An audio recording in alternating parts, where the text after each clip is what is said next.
done it! You bum ass!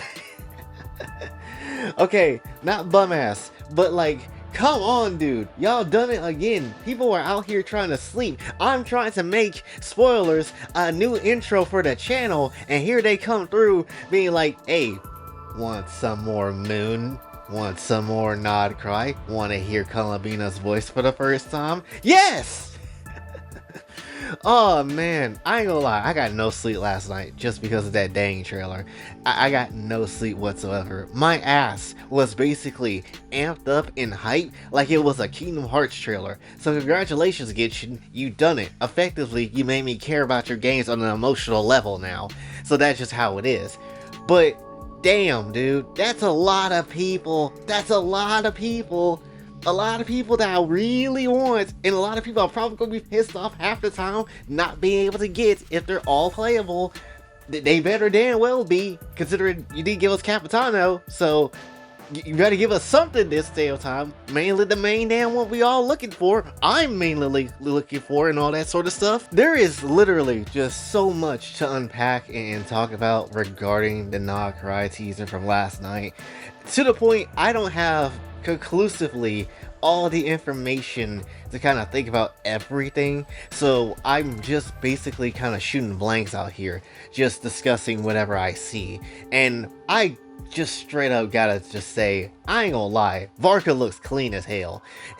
I never really cared for a lot of male characters in the game. Usually I would never really pull for a male character unless I think they're just that good. The only male characters I've done that for, that I feel like, oh, it's a must, is I'll Hate Them, and Nouvelette, and Wanderer. Those are the only 3 so far, mainly because I feel like, yeah, they have story importance. And I guess Venti too, but Venti's a twink, so is he really a man? I think that's debatable. But Varka here is a question, a man. I know some people be like, but he doesn't have a beard. There's no facial here.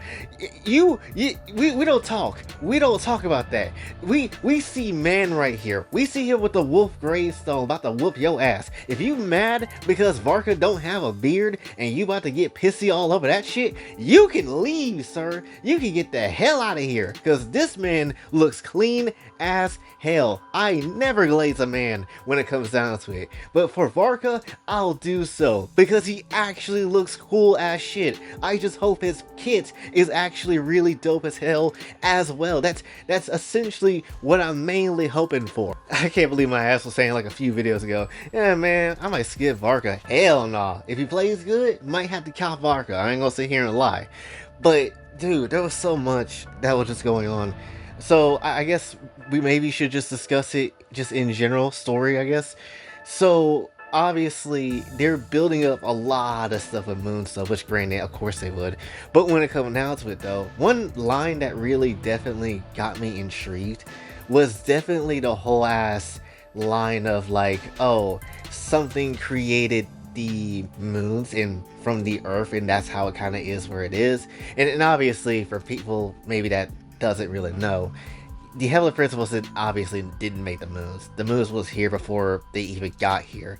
So it could be one of the dragons, could be Nibelung themselves, could be somebody else that we just do not know. But yeah, the moon's been here for quite a while. I never really thought to consider, hey, so who made the moons? Why do the moons exist in the first damn place? Never really considered to question that hard, but that just kind of ultimately, you know, something I guess we have to really look for. And now it seems like with how time has gone and all this sort of stuff, there's some lie about the moon that Columbina knows, and we're gonna have to figure it all out. And at the very same time, the moon is also going to fall at some point. Or at least, potentially, it could fall. Because knowing Genshin, it probably won't. Or maybe a new moon will be made, and I believe that has been hinted in the web event that a new moon will be created. So, you know, that's very much a realistic thing that can happen. But then it's like, alright, if that's the case, so what is the deal with the Frost Moon Scions, right? Are they out here just praying to the false moons that exist, or do they know about what really happened or I'd imagine so if your whole religion is that, but is they referring to maybe a moon outside of the firmament and they know about the real ones that's left or whatever, or they just keep a tradition? Like, what actually is, like, what do they actually see? What do they actually, like, believe in when it comes down to it? Because it's clear as day that, the moons is very heavily going to be involved, and I would like to believe that they ain't believing in a false moon of some kind. I think they would know that by now. But also, one thing to point out too, with all these factions coming together, it doesn't feel like they're all coming together for the big single reason of the moon, but it's many different reasons. Like, for instance, the Frost Moon Signs is basically one to butt heads with the Fatui because they're trying to do something with the moon, try to replace it maybe, and all that sort of stuff, and that doesn't really sit well with them.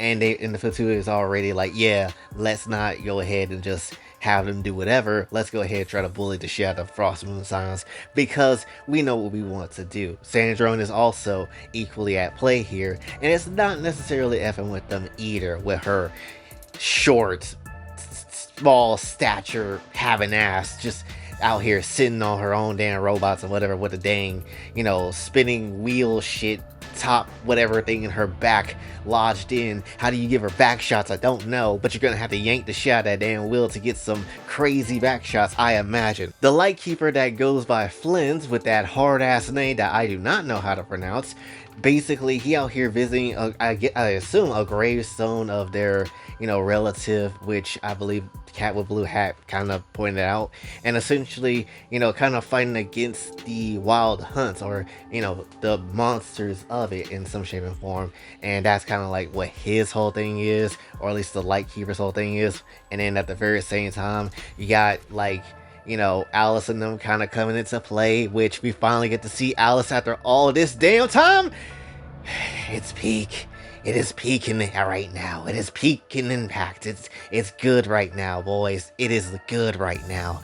But when it comes down to it, though, we end up seeing Albedo pop up there, and also this boy Wanderer too. And one thing I didn't notice until I saw people pointing out was that when he was walking off the pier, you can see in the water that he turns back into his old Fatui outfit of Scaramouche and all that stuff.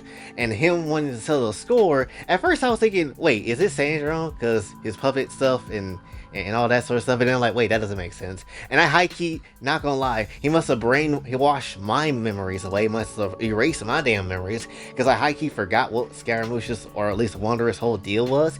And I was like, oh, he wants to kill Dottore or body him, because what happened in the little forgery place and in the Zuma. Yeah, that makes sense. That makes a lot of sense, actually. Yeah, that does.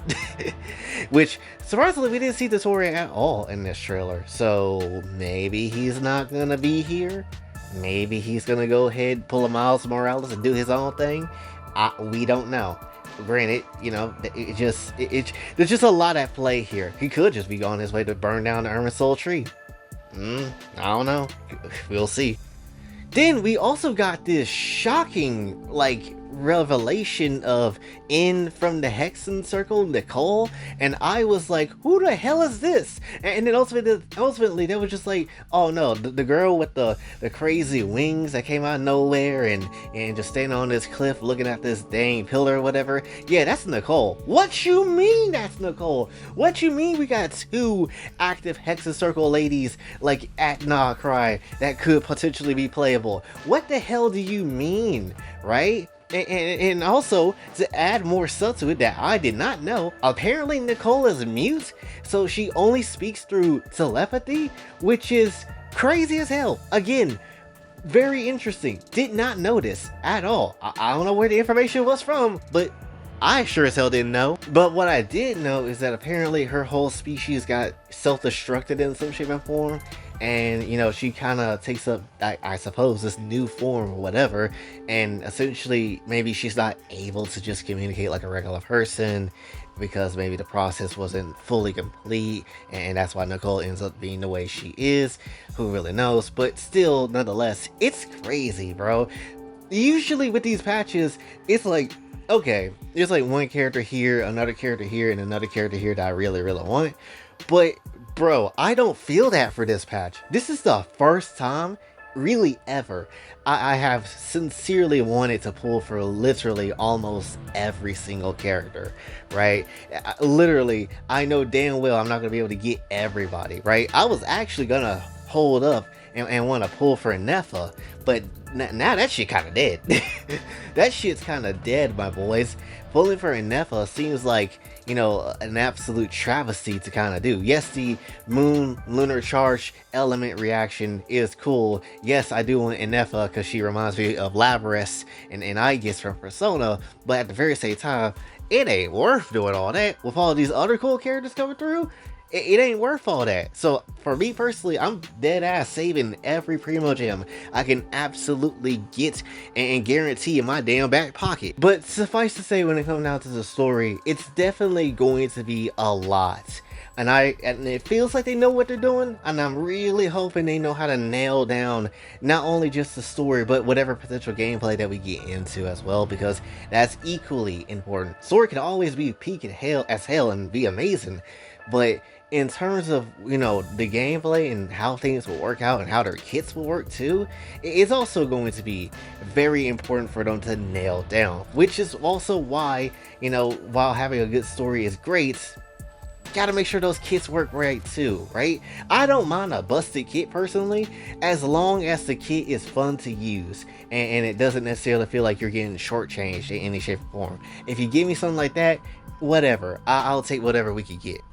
And I guess the last thing I will talk about before we start just really looking at the designs of the characters is just really more so on just Alice. Because I'm not gonna sit here and lie. Alice, oh baby girl, you have been somebody I've been looking for a long time. You don't know how long I've been waiting for this. Woo boy, I'm about to make a name for myself, yeah. That's how it feels, bro. You don't understand, and this is mainly because I don't have Klee, and you don't understand the pain of not having that, because this damn terrorist lolly has eluded me for years, since the beginning of the game, and anytime she would come through, I never had the chance to go get her. I never had the chance. Now of all times, I have a chance to go get her mom. I may not be able to get you, but I can get your mama.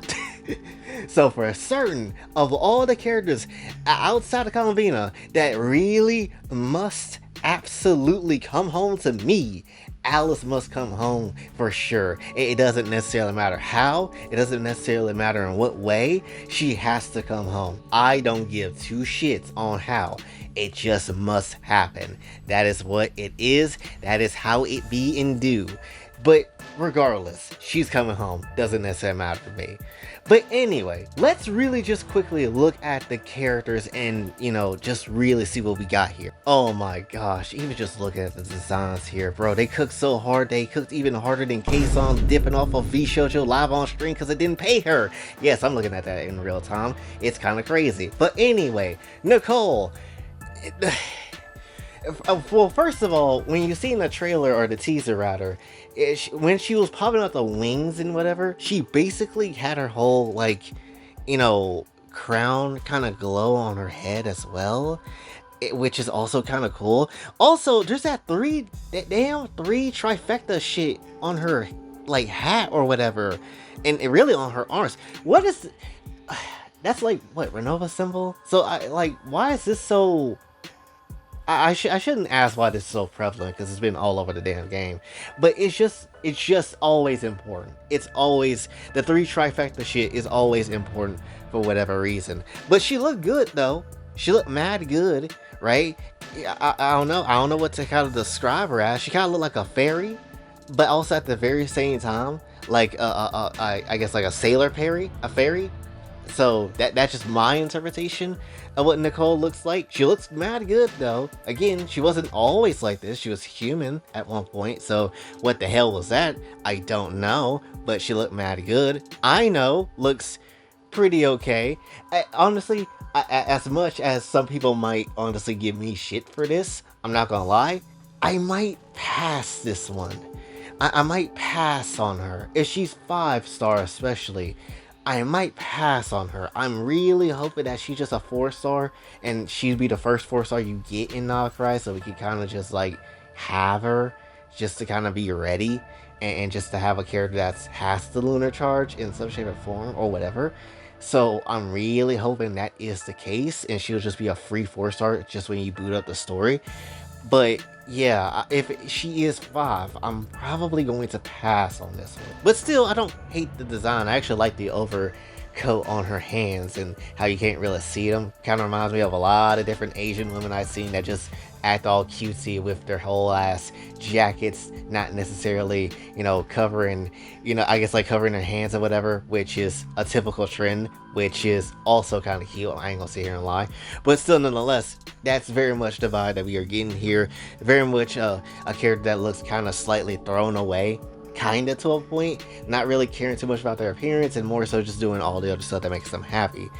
And this Chad boy Varka, I can go all day talk about this man Varka looking clean as hell, looking like I don't know, like Roxas, but like if Roxas grew up and he got into like just constant fights all the damn time, and it just looked that damn peak.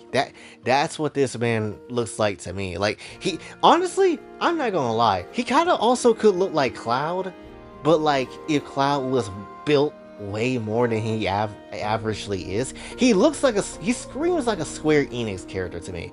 That's what he dead ass look like. Like, he looks like somebody from the Keyblade War that, was lost to time and somehow just come through ready to whoop some ass.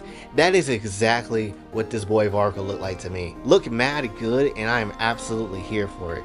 Then you have someone by the name of Jehoda, which this ain't no hoe for here, because she looking mad good her damn self with the whole ass, like, what, bat ears, or at least the bat looking aesthetic as well too.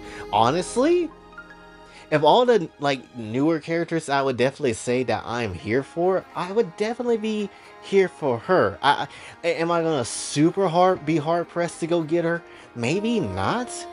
But at the end of the day, if she, again, plays well and, she has like an element that I actually would actually care for, then yeah, for sure I'll go, want to go get her, because she looks like she's worth it for certain. If one thing of anything I would give Hoyoverse, is definitely they will sell you good on those designs. They will sell you good on those designs to make you want to go get these characters. And for this patch especially, they're doing an excellent job of that, for sure. And Jehoda's case is no exception whatsoever. Then that boy Durin! I didn't forget Durin. I didn't forget him at all when we was talking about all this stuff. Durin there's just a lot going on. But still, nonetheless, that boy Durin is here. First question, why are you here, Durin? Why are you here? You finally got a body. You're looking mad good. I almost said fine. You look mad good. And the first thing you decide you want to do is go to a place where there's a bunch of danger. Which, granted, Albedo and Wanderer here, so, But still, why would you come here first? What's good with that? I'm not necessarily certain. Also, it's very much apparent that a lot of people do not know, what Durin actually is, which makes a lot of sense. Probably even has to maybe switch up his name to a lot of other people. Wouldn't surprise me if that's actually the case. But yeah, because they thought the whole, like, horns on his head was just a headpiece, but obviously it's not, because he's just how he is. But that drip on Durin, I ain't gonna lie, Durin might got the best drip. He might got the best drip out of anybody that we've seen in this whole thing. Outside of, maybe Varko can rival it, but for certain, Durin got that drip on him. He got that sauce. That jacket hits on so many different levels that honestly, Hoyoverse need to actually put that up for like an actual piece of merchandise, and I would very much love to go get that if I could. But that's just how it is. Durin just look mad good here, and we could glaze this man all day if I'm going to be absolutely honest. I'm very much curious to see what his playstyle is like, and for certain I would be going for him harder than a lot of other characters too, just because it's effing Durin, dude. It's the character that didn't have a body for the longest time, ultimately now having a body for a long time, and hopefully to come, and all this other stuff too. How is it related to Moon stuff or whatever? I don't know, but we're gonna effing find out. Then we have Sandrone, which people have already pointed out that she looked like that one girl from the Net Scissor Courts, which, yeah, And honestly, I'm not gonna lie, as much as, I have seen Sandrone and, very much is interested in what she's gonna do, I'm not sold on her somehow. Like, as a character I am, but like, sold on her as to what she's going to do gameplay wise, I can't imagine what that would be. What, summon like 1,000 captains to beat your ass, maybe use that big dude like, I don't know, like Star Rail with Claire or something like that. I don't really know, but Sandro looks really good here. Again, using that damn whining key in the background, or at least the back of herself, kind of, just what is the element of that? Why is that there? I don't necessarily know. Did someone else create her? What was she designed off of something else? Did she create herself? Also, Dr. Gero type beat? We don't necessarily know, but that's just again one of the many things that we're just gonna have to learn and get questions that need to be answered for. Also, to point out one thing, Sandrone is the 7th of the Fatui Harbinger in terms of rank, so not ultimately that strong, which, granted, that's not really a surprise, but still a valued member, considering that she also is the person that created Catherine and all that jazz, so there is very much that. But when it comes down to it though, still, maybe I could see her as a support character, maybe? I don't really know, I can imagine that. Because what could she possibly do? Like, once again, that's going to a different conversation that I just do not know. Then we got our reindeer, horse, centaur ass woman, Llama, which I'm not gonna sit here and lie, I think this is a skip for me. I know a lot of people very much would want to go for her. I would like to go for her as well. But considering the stacked lineup of characters that we have here, somebody's gonna have to get skipped because there ain't no damn way. So Llama for me, whenever she come out, probably gonna be one of the first characters that we see. It's probably going to be a mad good skip. I'm not gonna sit here and lie. I would like to get her, right? I would like to, but at the end of the day, I'm probably am just gonna skip this one. I like her design. I like all the stuff about her. I like that her blood is not necessarily red, it's silver or whatever. That's unique. So I'm very interested in see what the hell's going on with her, and again, more about the Frost Moon songs. Because again, do you know what's going on with the moon? Do you know? I imagine you would. Is your religion on a lie? Because that'd be sad and kind of messed up for you, and yeah, that'd be kind of honestly destructive. So kind of very much very curious to see how this is all gonna go for her. But that's just how it is. Then we got Nefer, which Snake Lady, Sumerian Snake Lady, who is quite thick, and not gonna lie, if she plays good, might have to cop. Not gonna say you're lie. This might be a cop for me for sure, right? Like a lot of these characters have been cops, but like if you're talking about a character like, oh yeah, which new character are you really gonna go for? Jehoda and her more so specifically, because if I'm gonna be honest, she does look good. And she does have Dendro, which I'm hoping that they'll do something cool with her using Dendro. But I'm kind of just curious to see what she could pull off. I would be kind of here for it. Not gonna lie, the design is doing a lot of stuff for me. So not really much to be said on this character, but still very much aesthetically looking pleasing and fine. So maybe I might go for her. If her playstyle is getting good, we'll see how that ultimately goes. And then we get this hard ass name of this dude with the Lightkeeper, but they just call him Flynn's. Which, yeah, because ain't nobody got time to pronounce all that hard ass shit. But when it comes down to it though, Flynn's look cool as hell. At first I thought his element was gonna be fire because of the blue fire that he was using. But if you look closer in the teaser when he was fighting against the Wild Hunts, you can see that actually electricity is there. So, it's obviously going to be Electra, which, how does that work? Maybe he used fire and overload stuff, which would be kind of badass. I'm not going to sit here and lie. I still hope that blue fire is part of this kit, though. Can I be real? I really hope that blue fire is a part of his kit. Because if it's not, that sucks. That's not really cool. But he looks dope as hell, though.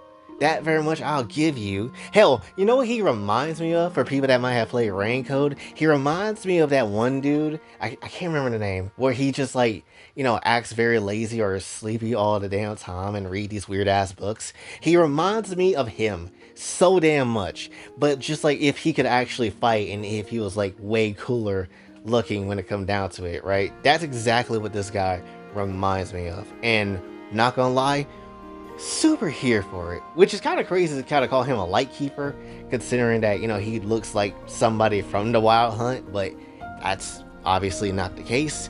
But whatever it is, still look mad good. That's just how it is. And then we finally get to the last two, which is Alice.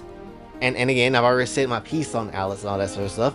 She looks good. I'm really kind of happy that they changed her design to be so she could look a little bit more hotter.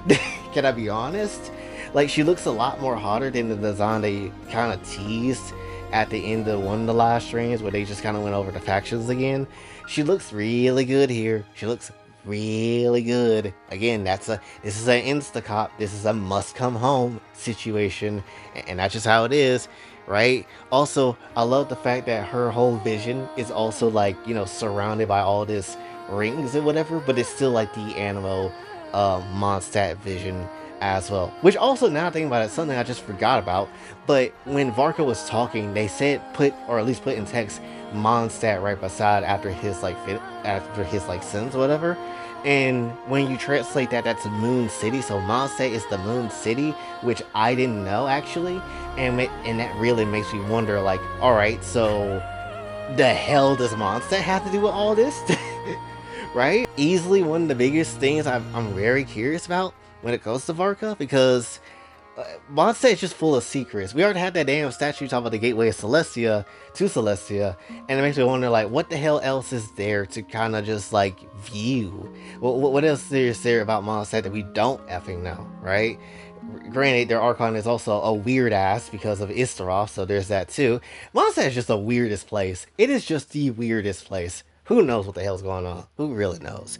All I know is Alice is here, finally after 5 damn years, and for sure she's getting in my game. I don't care what has to happen, what it takes, it's going to happen, sir. It is 100% going to happen. And lastly, but not least in the slightest, COLUMBINA Nation, stand up. It's the angel girl of all the biblically accurate angels. It is COLUMBINA her dang self, and boy, this is the one. This is the harbinger of all the harbingers I've been waiting on for years. She better be effing playable. If they pull a Capitano and she becomes the moon or some shit, or she basically just do something where she can't be playable, I'm going to effing scream. I'm going to get so mad you have never seen before. If this girl with no eyes, or at least has her eyes closed, and she can't necessarily be playable, I'm about to be pissed on a level that you cannot believe. I would rather Nicole not be playable than COLUMBINA not being playable. There is no way Playverse will make a dumbass decision to not make the character playable. I don't see why they would do something like that. I don't think there's a reason to. This is the damn Moon Maiden. This is the one. This is the one you don't pull that stuff for. COLUMBINA easily has my most interest of all interests here. And if she's not playable, somebody's gonna get blicked. That is just how it is. Not really, but still, that's where my emotions will be. Also, the fact that this woman has no shoes and basically just, have like those little balls, I guess, of like elements or whatever to kind of be her high heels is effing ridiculous. It just genuinely is. And with, again, like we said before, her knowing about the truth of the moon and everything like that, I would imagine she has been here way before the Heavenly Principles and all that sort of stuff. Maybe she took in a role of being an angel or whatever for the, maybe like for the Heavenly Principles, just to stay alive, maybe, or survive in some shape or form. Maybe she took this form because of that reason and all that sort of stuff. Maybe the Moon Sisters have some secret mission with her or something like that. That's why she's not obeying the Tsaritsa. Who really effing knows, right? And also, if you pay attention to the teaser, the Moon Sisters have horns on their heads too, outside of maybe one, or there's like another form that another one has. Who really knows? There's a lot of weird stuff that's going on, but really, very much, I am here for this though. Columbina is the main one. I've been here for the longest.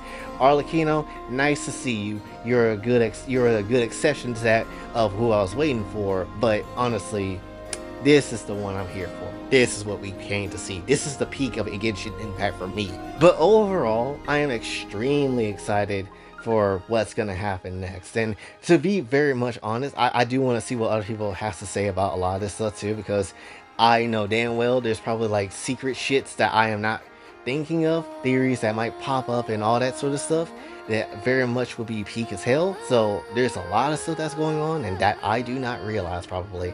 And that's why I really want to see what other people have to say about this stuff too. But ultimately though, I'm just really here for what's going on though. Really, really here for it. And I guess the last question I really would have is just, what is the traveler gonna do here? There's so many different factions with so many different needs. The one is kind of just like, how we gonna go about this sort of thing, right? That's I guess that's my biggest question, and it really just overall feels like to me like, hey, Conria doesn't feel that important right now. Like we kind of got a lot of that with like, Natlan and all that sort of stuff. But for me, it feels like Connery is somewhat sort of taking a backseat here, and most likely we'll get like Connery and lore and stuff like that too. But like, it feels like that's like not important right now. What is important is the cosmos and the moons and all that sort of stuff too. What does the water actually reflect? Because the water shows the truth apparently when it comes down to things, especially with Scaramouche kind of being his old self in that damn water. So, and water is kind of important with reflecting and all that sort of stuff too. So again, we don't really effing know. It's just a lot of weird stuff that could potentially happen here. But all in all, I am definitely here for it. So I guess that's everything I could say. I could probably figure something else to say, but I can't really think of it on the brain right now. But really, I want to know what you guys are, really thinking about a lot of this stuff too. Because this is just the peak of what I've been waiting on. And I feel like if you're somebody that's, maybe disappointed by Genshin, or you don't really feel anything seeing this teaser or anything at all, I really do feel like the game is not for you. Like I've seen people say that too. The game is not for you. If this doesn't get you hype and all this sort of stuff, I don't think it is, personally. So granted, people can do whatever they want. They can still play the game. I'm not saying that you shouldn't, but at the end of the day, just like, if you're asking for something that's not what they're obviously offering here, I really don't think this is something that you will probably enjoy. So that's just gonna be how that is. But ultimately, this is something very much I've been waiting on for so damn long. Finally getting so many characters to honestly don't know where to pull and who to save for at this damn point. And at the very same time, getting reveals for characters that we've been waiting literal years for at this point. It's just peak. There is nothing else to really be said. But that's, I guess, is really all I want to say for this one. So hopefully you did enjoy. If you did, be sure to like, share, subscribe. Hit the bell notification on your way out. Also follow on socials. And if you'd like to donate to the channel, Ko-Fi Cash App is available as well. And until then, it's my boy Jay, signing off. Have a blessed day.